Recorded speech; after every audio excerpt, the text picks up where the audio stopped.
你好啊，前面介绍被跑那个 present，就那整年的那么是古着年的新版了嘛，被么历史走路上那年，ต่อชินตอนนี้เจ๊คุยถามแล้วโอเคเจ๊ว่าแล้วเราเจ๊เจ๊สิหลงเข้าใจสิหลงเข้าใจนี่ก็ปกติเนี่ยว่าแล้วเจ๊ที่นี่เป็นอะไรอย่างนี่จงหลังนี่จงหลังโอเคเจ๊แล้วก็บอกว่าเจ๊นี่แล้วเป็นมัวไปช่วยพูดกันหรือชิเป้ว่าall lần mùi tiền cái ít cho sợ được khổ nhẹ sao kìa ít all lần mùi tiền cái cho sợ khổ nhẹ ok nè có sai sẽ giờ đã chỉ cho có sai hồi lúc thầu sẽ giờ đã chỉ cho của nè ok ok thầu này lấy từ mù cho sợ được chỗ mua hai tiền cho luôn là chỗ mua hai tiền trong trâu cho xứ ít khu nè gì nó thì sẽ có chút có tụ con để món là có chút có tụ gì món xứนี่chỉ sao sao á,นี่cái mua xeนี่từ mua mong để tao tụ complete lo,นี่mua,กูchỉพูดนี่sao á,นี่cái muaนี่mua cho kia rồiกูnàyรู้จักได้, phải mà, nhá, có cái mua có mà mua không? Có cái mua nó có chỉ dùng sao hả nè, ui tụ khử mà, họ nói yang nhà trong mong xí nè, có cái mua, chỉพูดcó, ok. Cái mua, bỏ cái lúc họ mua, chỉ có mà bao, giờ lấy từ mua to họ còn pli mê thì hay để cho cái lú trơn tròn nó nè, ô chỉ hay đi nó trả cho kiểu này, chuẩn thứ, ok, cái mua sẽ không thọ cho tôi chỉ lấy xua to họ thì chuyện khác cái tới cái này đó chứ, xong một top mà, ok, mua một trong này cho nó to rồi, ok. Họ nói giờ nhá, phục bỏ xong không? Cái đâu này cho đã? Mua sát to, cái này gì mua ta lấy phí lần. Chỉ bố này là bỏ. Đấy từ lòng này chỉ bỏ họ mua đó. Vì đó họ cũng như tụ khử bỏ khẩu là bố này bỏ. Ok, nếu trong xe họ lấy tiền mua như này, lấy tiền mua cho sợ cú với chỉ mua như này, đẩy đồ là cái đẩy như chi sư. Ok, đấy khó là dễ sư. Ok nhá bỏ không ạ? Ok nhá bỏ qua không có mặt nào. Ok nhá. Sao đấy quá. Ok. Cô nó cao mà cô nó nhẹ nhau có cái này nó mất trẻ à? Các con một tay nhỉ? Giờ cái này tay nhỉ này một trong này thì cả liền á. Ok nhá bà thi nhá tao này như này rồi. Ok. Ít đây nó lên từ sở tao này cho dây cái này mà. Tôi rong trong này trên đi tàu xuống này, tôi rong mà nào tàu này chẳng như này.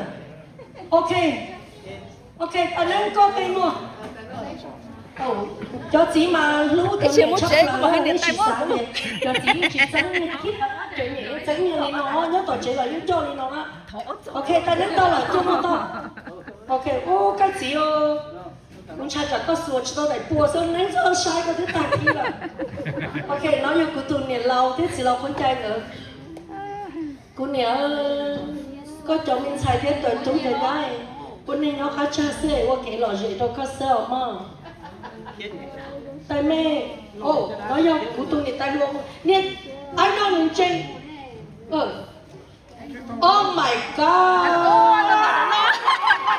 anh con nó mong tí tiền đi nữa tụi nó thổi tí nhau rồi cái chuyện đồ cô nè nó qua sự cá là nó nghe thổi ta mà một là tụi cái sự cá nó ta nó cái ta chỉ nói là cái nó muốn rồi nếu như muốn đẩy cái bùa đó họ chỉ phòng có một rồi con ok con nói như trong mong xưa này sao tụi xưa cái gì cũng yêu tụi khử rồi thổ cơ tao đẩy chưa? tôi muốn đẩy cái bùa bài lại cô nhớ tung rồi có chuyện ta đẩy cái bùa cái tôi đi nó tôi ấy co ta mấy cái mà không chỉ hả có chỉ cái có chịu thấu và chịu này có tàu ít để như chỉ cho nó như buồn à con nó là ta này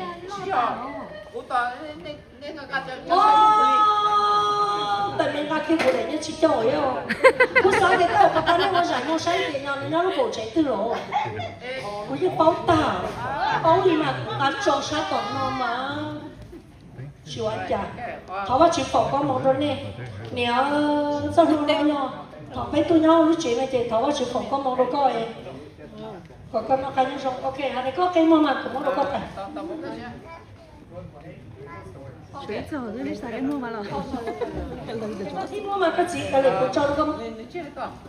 ok mua chơi gì thế thì mà cô ta này mà nên chưa chỉ còn để mua cái nào cũng sao tao mua kia thì cũng mua chơi thì họ chỉ giờ thì cho sáng là gì cú anh nói cho sáng nó chơi cũng say mua ít tu sang từ từ nè á thì cú lò ót tu giờ thì cho sáng cú chỉ bỏ rồi sao thì chỉ là sẽ nữa cú chỉ xóa đi bỏไปchơi chăm lo hoa cái thì cú sai cho lần thì thế nào thì cú họ cho để nó MC giờ cho sáng thì MC mà sai lần từ tàu kìa thì MC ô cho lưu sở thì ô cho để nó này cho nhau bây giờ trên thằng sư cú này cho ô cho đã lâu thì ta thấy sẽ được patient đi cả hai dòng ô xin nên té chỉ thải là rồi nhớ tao bé là kia kia này kia cấp phi你说是真坏人的保守过啦？ Cái lúc của nè đó chị cũng muốn được không có complete được của nè. Sao không? Anh này có sửa không à? Ôi yo, có tôi đấy nhá, order là cái này. Mà tao nghĩ ít cái lúc. Ê, order là 2 chào đó. Ok, đấy nhá order là mà mình cả cô đi đấy nhá là kỳ thế nào nhỉ? Thì chủ đạo là béo is là kỳ béo. Ok, cũng muốn cho nó NC có muốn cho linh từ cái này chứ. Rồi, có muốn cho tụi tôi muốn là cái này đó. Ok, thank you. Thảo và chuyện nhau trong đại bên số đi số tụi tôi nhau trong đại cao của nè.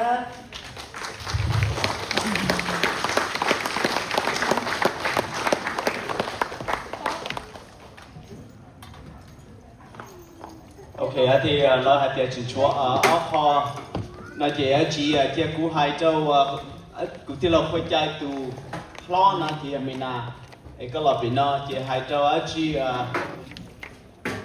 nhiệt lúa má cái từ xài là chỉ từ lo nè chỉ hiện cái lọ bị nó chỉ chính chúa kho Okay, come on, let's go. chỉ mình nào nhớ là mình chỉ nhớ là chỉ Lisa.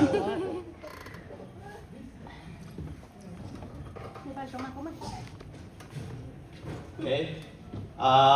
Yeah, chỉ nhớ cái sai, you'll be the one to Yeah, to right. something. Cái cái chỉ là page chỉ chúa không hổ chỉ là cái có mua cho nó. Rồi, Okay. tôi có cái thật, mỗi chuyện đó. Okay. Bây giờ $2.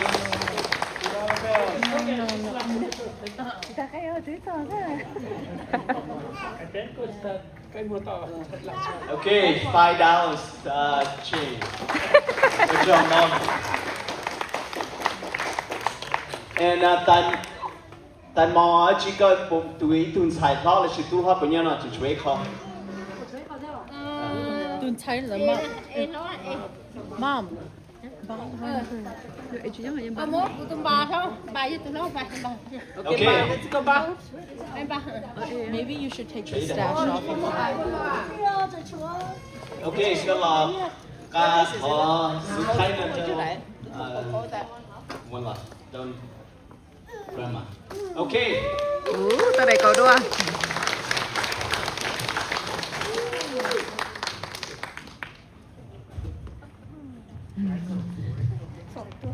Món lông trong này tay trái làm sao chỉ biết mà thôi tay. Hey, so kind of off script. Hold on, baby. I want to tell you guys a story. So I'm Amanda's husband. So this is Amanda's grandma. But the first time I met Grandma, this is maybe about 8 years ago, and then Amanda and I were just dating at the time. And then I walk into the house, and then Grandma looks at me, and Grandma says, "Who are you?" I said, "Oh, I'm Amanda's boyfriend." He's like, "How old are you?" "Oh, I'm 21." He's like, "Hey, Are you working? Did you finish school yet? Yeah, I'm done with school. I already graduated. He's like, what's your last name? Mong Ya. Oh, I'm a Yang too. Oh, that's cool. Hey, are you hungry? Are you thirsty? Do you need somewhere to sleep tonight? So that's my first interaction with Grandma. I just want to share that story with you guys because ever since then, it's always been nothing but love for her. And also,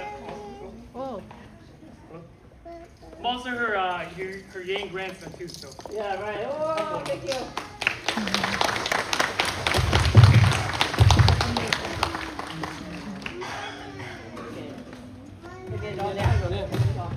Nếu được nó nếu tư tỷ đó.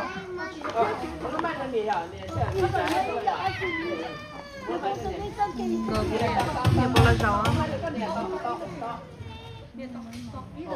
ô cụ thật xíu là còn nói cụ tụi này lâu thế chỉ lâu nhất tay tê bố không bị tụi nó cụ nhẹ đó chị cụ chuyện cho cá sò và tao chuyện cá hải nia khó không nó do xì thế chỉ lâu đó mua pha đồ nữa cả lâu đồ con nữa nọ cụ chỉ có đó chị một sao tổ chế có mà đi tế ở đó ok qua đi cho số tụi này Ê, this kid from Thailand.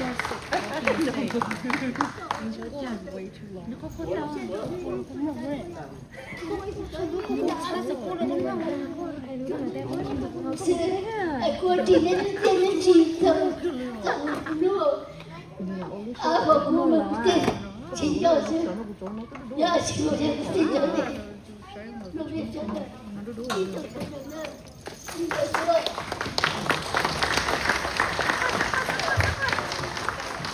Sao qua cái kia trong cao à? Qua cái chị trong cao à mẹ? Lấy rồi.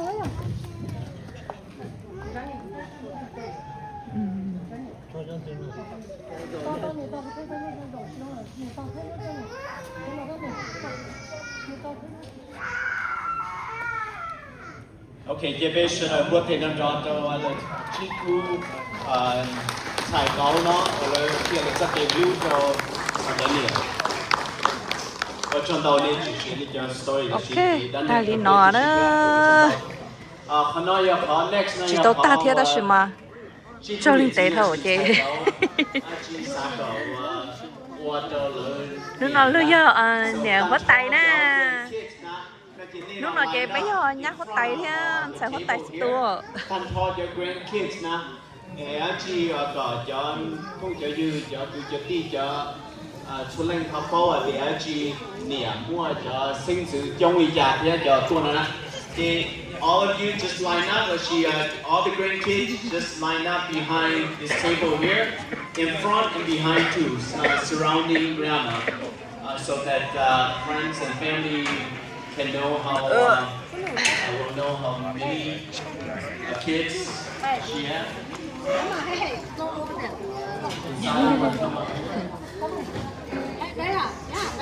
Just line up behind this table here and in front too, so that everybody can see. If you want to take pictures, it'd be a good opportunity. Then I will turn the mic over to side and speaking on behalf of the kids.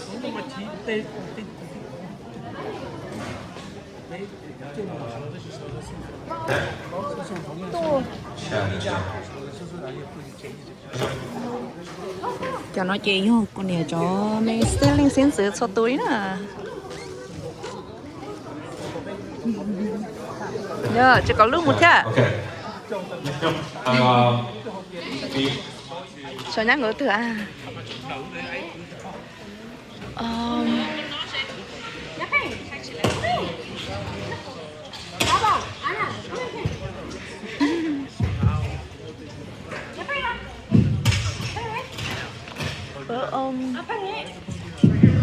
Sure, okay. Okay, nhắc cho sẽ đợi Để tay tôi chỉ bỏ link tư liệu. Dạ. Để tay chỉ bỏ link tư liệu. Mình chống rổ à? Thay bỏ chỉ tàn, thay bị ốp sợ, thì bỏ错.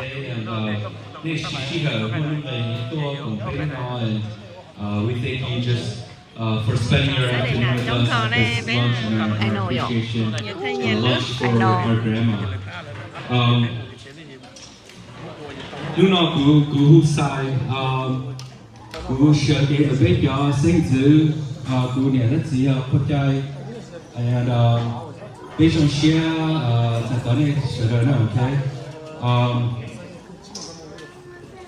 to all my cousins nên bỏ tiền của cho cousins cho bây giờ trong nó là ít cho tiếng chỉ tôi không tôi đấy but this is just some of đàn thọ bây giờ cousins a lot of cú nè tài nữa okay to all my cousins I'm not the oldest I'm not the most polished speaker but I am honored and was given this assignment kind of last minute but it works but I am honored to have the opportunity to speak on behalf of the grandchildren, to Grandma, to all my cousins. If there's anything that I forget to mention, please forgive me. I hope each of you will find an opportunity to share something, some words with Grandma yourselves, and take a nice photo with her before the day is done, as you guys all look very nice today, okay?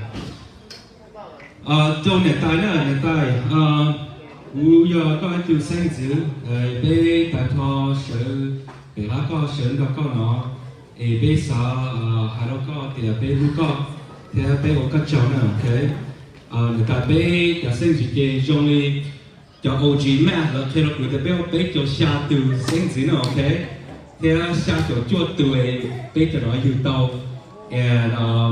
and from the looks of it, it looks pretty accurate that there's a lot of us. So, neta be, shona be sa, wakachona be, sa hai loko de be luka, kaya itu neta itu po jong to be, kaya itu neta itu po mo ke lu kumboro be, to tu be jika ka po be lo kaya luan zero be, kaya po hai cho lu jong lo be, ka be mo ke luan zi, các anh always greet bé trong thế giờ các lão bé các anh chuyện giáo dục người ta trong bé thầu cụ chuyện nhau mà cụ anh do thầu bé mù sai đó là chế người ta các anh ít sự yên nhau đó có bù mỏ bé nó có lúc bé thầu bé đi cái lúc có chế bé thầu bé khi đưa theo ta chỉ bé ở cái trời cái yên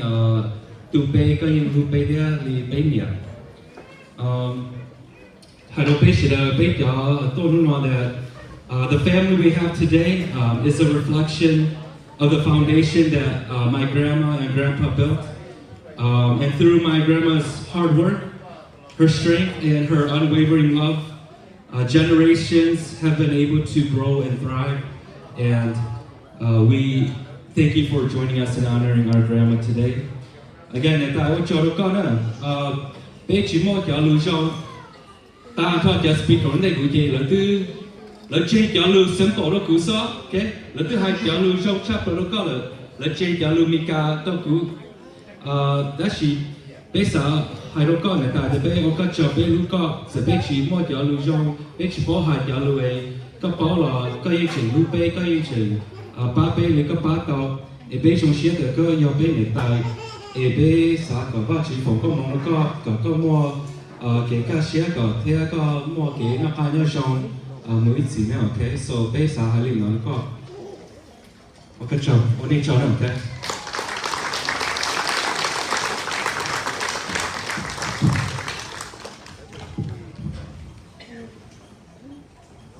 Okay, thank you. Ở trong tàu ấy chị giờ grandkids giờ sinh chỉ đi một chỗ tàu. Thank you.